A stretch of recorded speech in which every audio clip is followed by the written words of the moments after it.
大家好，我是苏喜。健康生酮，我们一定要吃营养丰富的食物。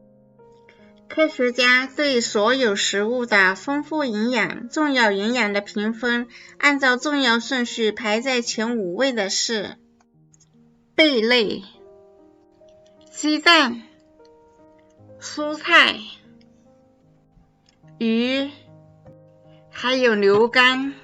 在所有的食物中，贝类是最营养的，有重要的营养素。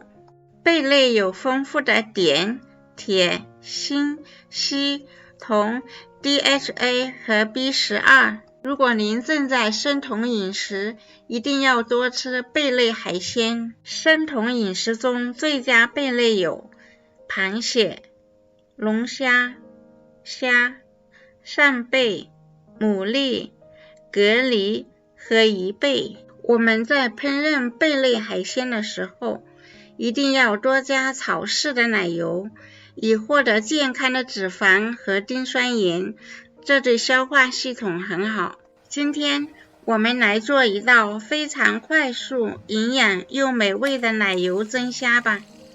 这是已经清理干净的南美对虾，加40毫升白酒去腥味。蒸锅中加入开水，放入隔热板，一定要等蒸汽升起来以后再把虾入锅，这样才能够保持虾肉的弹性。上面盖上一个盘子，可以挡住滴落的水，以保证食物的味道不被稀释。大火蒸3分钟即可，3分钟以后关火。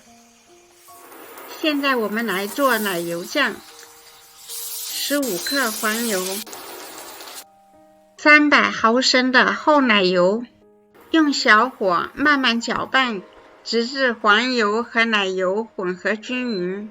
2克大蒜粉，2克盐，1克黑胡椒，半茶勺的芥末酱，如果你不喜欢芥末也可以不放。再次用小火快速搅拌，直至奶油酱变得浓稠。现在我们把已经蒸好的虾端上来，把热乎乎的奶油酱淋在上面。